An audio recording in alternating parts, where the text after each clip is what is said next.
አሰላሙ አሌይኩም ወረህመቱላሂ ወበረከቱ። ውድና የተከበራችሁ ቤተሰቦቼ እንዴት ናችሁ?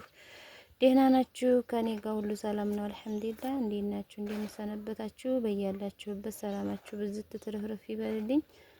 እንግዲህ ሰሞኑን ቪዲዮ ለቅቄ አላቅም፣ ያው ሰለቸን እያላችሁ ስለሆነ ትንሽ አረፍ በሉ ብዬ ነው እና ዛሬ መጥቻለሁኝ። እንግዲህ ዛሬ ይዤላችሁ የመጣሁት ደግሞ በአዲስ ነገር ነው ማለት ለራሴ ሳዘጋጅ ለእናንተ ምናልባት ይጠቅማችኋል ብዬ ስላሰብኩኝ ነው ይዤላችሁ የመጣሁትና እንግዲህ ቪዲዮውን ላይክ፣ ሼር፣ ሰብስክራይብ በማድረግ ተባበሩኝ፣ አበረታቱኝ ማለት ነው። ቪዲዮውን ደግሞ ማስታወቂያ ሲመጣ ማስታወቂያ ሳታሳልፉና እስከመጨረሻው ብታዩልኝ ደስ ይለኛል። ምክንያቱም አንደኛ አጭር ቪዲዮ ነው፣ ሲቀጥል ደግሞ ያው ዋናው ነገር ጨርሶ ከማየቱ ነው ማለት ነው።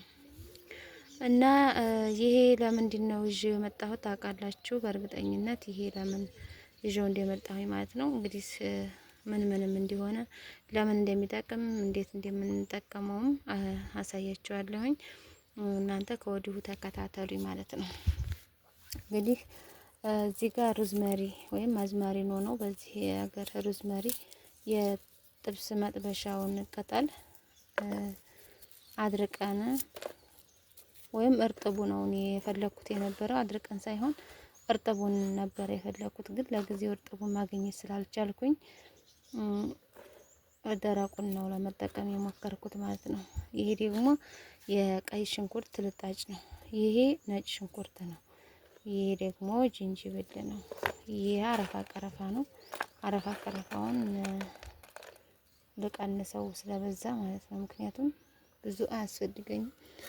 ቁርንፍድ ነበር የምፈልገው ግን ቁርንፍድም የለም። እንግዲህ ባሉት ነገር ነው እኔ ለመስራት የፈለኩት። እንደነገርኳችሁ ወደ ሀገር ስመጣ ጸጉሬ በጣም አሪፍ ነበረ።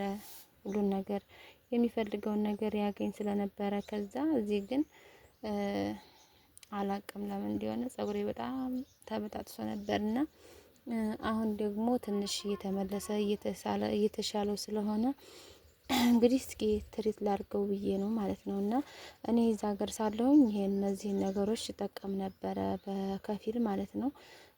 ሁልጊዜም ባይሆን አልፎ አልፎ እጠቀም ነበረ እና እስኪ ዛሬ ደግሞ አዘጋጅቼ ለሁልጊዜ የሚሆነኝን በሃይላንድም ሆነ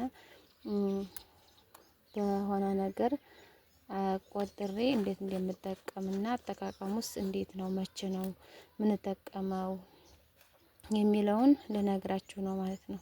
ስለዚህ ሁሉንም ባንድ አድርገን ይሄንም እንደመጨቅጨቅ ይሄንም እንደመጨቅጨቅ አድርገን ውሃ ውስጥ እንጨምረውና ትንሽ ለቅለቅ አድርገን እናፈሰዋለን። ይሄ ነጭ ቀይ ሽንኩርት ሳይታጠብ ስለሆነ የተላጠው ይሄ መታጠብ ስላለበት አጥቤ ሁሉን ነገር እንትን ብዬ እመለሳለሁኝ። ጠብቁኝ። ይህንን ለመጠቀም የፈለኩት ለጸጉሬ ነው። ጸጉሬ ደግሞ ለሚበጣጠስ እና ለሚልም ላም እያለ ለሚሄድ በቃ ደግሞ መዲያም ቅመሞች ሁልጊዜ ጠረሃ ለብሳችሁ ስለሆነ የምትውሉት ያን ደግሞ ላበት ምናምን ያመጣል እና በዛን ሰዓት ጸጉራችን የመላላም ባህሪ ያመጣል እና እንዳይልም ራሱን ጠብቁና ባለበት ሁኔታ ጥሩ ሆኖ እንዲቀመጥ ይረዳዋል ማለት ነው። እና ለሚበጣጠስ ስታበጥሩት ለማይበጠር ጸጉር ይሄንን ረጭታችሁ ብታበጥሩት ቆንጆ ነው ማለት ነው። እና የምትቀቡት ደግሞ ቅሉን ነው። ለምን ይሄ ጅንጅብሉ ራሱ ከቅላችን ሲያርፍ ነው ቆንጆ ማለት ነው። እና ለምሳሌ በቀን ታጥባችሁ ወይም ደግሞ ዛሬ ጠዋት ብታረጉት የሚሸትባችሁ ከሆነ ታጥባችሁ ብትተኙ በሳምንት 2 ቀን 3 ቀን ብትጠቀሙት ቆንጆ ነውና እኔ እንደዛ ነው የማደርገው። ተቀብቼ ከቆየሁኝ በኋላ እታጠበዋለሁ። ለምን እንዳይሸት ማለት ነው። ምክንያቱም ነጭ ሽንኩርትም ነጭ ሽንኩርት ነው፣ ቀዩም ያው ነው እና ጅንጅብሉም ነው። እኔ ግን ከዚህ ላይ እንዳይሸትብኝ ሂና ትንሽ ብናረግበታለሁ። ስለዚህ የሚሸተው የሂናው ነው ማለት ነው። ይሄናው ሽታ ነው የሚሸተው ቢሸትም። ስለዚህ በዚህ መልኩ እንግዲህ ለማዘጋጀት ሞክራለሁኝ። እንግዲህ ዝንጅብሉና ነጭ ሽንኩርቱን በዚህ መልኩ ፈጭቸዋለሁ። እንደ መፍጨት አድርጌዋለሁኝ። ከዛ ይሄን ነው የምጨምረው።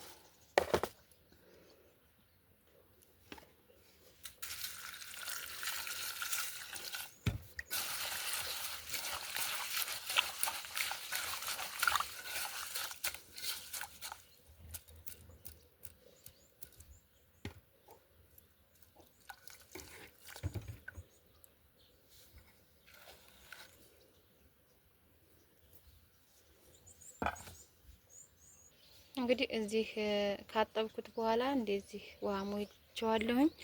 አሁን ልጥዴው ነው እንግዲህ እሳት ላይ ነው የምጥዴው። ምክንያቱም እኔ የምጠቀመው ውሃውን ስለሆነ ውሃው ደግሞ እንደዚህ በቅዝቀዛ ውሃ እንትን ሊወጣ አይችልምና ጥጄ እንዲ ሻሂ ከፈላ በኋላ ነው እንግዲህ ማዋጣው እና ተከታተሉኝ። እሺ ውድ ቤተሰቦቼ እንግዲህ በዚህ መልኩ ፈልቷል ማለት ነው። እንደምታዩት ከለሩ ቀይ ነው የሚሆነው። ሽታው በጣም ይጣፍጣል። የሚገርማችሁ ሻሂ ነው የሚሸተው።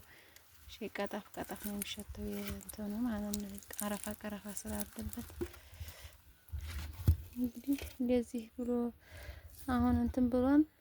ይሄንን ዝንጅብሉን ስላለ በጣም ነው ሽታው የሚጣፍጠው እንደምታዩት። ይሄን ሲበርድ ከፈለጋችሁ በሂና ጋር ለውሳችሁ መቀባት ትችላላችሁ። ከፈለጋችሁ ብቻውን መረጨት ትችላላችሁ። ብቻውን ስፈልጉ ደግሞ ዘይት ጋርም አድርጋችሁ መጠቀም ትችላላችሁ። እኔ ግን ብቻውን ነው የምፈልገው፣ ምክንያቱም ቀለል የሚለው ለመታጠብም ብቻውን ነው ማለት ነው። እና በዚህ መልኩ አድርጋችሁ እንግዲህ ተጠቀሙት ማለት ነው። ይጠቅማችኋል። እኔ በጣም ስለሚመቸኝ ነው፣ ለጸጉሬ በጣም ይመቸኛል። እና ሽታው ራሱ የሚረብሽ ሽታ አይደለም። ሽታው ይህን ይመስላል ውድ ቤተሰቦቼ። እና እዚህ ጋር ደግሞ ሻሂ ላፈላ ነው። ሻሂው ደግሞ ምንና ምን ነው ነግራችኋለሁ። ሻሂ ስፕሪስ ነው የማፈላው። ሻሂ ስፕሪስ ይባላል። እንግዲህ ከቡናና ቀጠፍ እንደገና አረፋ ቀረፋ ሄል ተደባልቆ የተፈጨ ነው። እና ውድ ቤተሰቦቼ ይሄ የምታዩት ስፕሪስ ነው። ደግሞ ያው ገና አልፈለም፣ ውሃውን ነው ገና የማፈለው። በጣም ነው የሚጣፍጠው። ቅመሱት። ምክንያቱም በተለይ የመዲያም ቅመሞች ሁሉም ነገር ከመዲያም ቤት ስላለ የሚቸግር ነገር የለም ማለት ነው። ሄልም ቡና ቱርኪው ማለት ነው። የቡና ቱርኪው ወይም ደግሞ የኛን ሀገር ቡና ቆልታችሁ መጠቀም ትችላላችሁ ማለት ነው። በጣም የሚጣፍጥ ሻሂ ነው። የሚገርማችሁ ቡና፣ ቀጠፍ፣ አረፋ ቀረፋ፣ ሄል አድርጋችሁ በአንድ ላይ ታዘጋጁታላችሁ መጥናችሁ ማለት ነው። ከዛ በጣም ነው የሚጣፍጠው። እኔ እንደዛ አድርጌ ነው የምጠቀመውና ባለቤቴ ዱር ነው የለም ከእርሻ ነው ብላይ እንደምታዩት ለመዝራት ገበሬ ሁላ ወደ እርሻ ወርዷል። ሲመለስ እንግዲህ ለምሳ ተዘጋጅቼ የጠበቅኩት ነው እና እንደመጣ ነው ማፈላው። አሁን አላፈላውም። ቀማሱት ውድ ቤተሰቦች ተወዱታላችሁ። እና በተረፈ የዛሬው ቪዲዮ ይሄን ይመስል ነበረ። ቻው፣ ሰላም፣ እንገናኝ። ወዳችኋለሁ፣ አከብራችኋለሁ። በሌላ ቪዲዮ ደግሞ እስከመመለስ ድረስ ቪዲዮውን ላይክ፣ ሼር እያደረጋችሁ አበረታቱኝ። ሰላም አለይኩም ወራህመቱላሂ ወበረካቱ።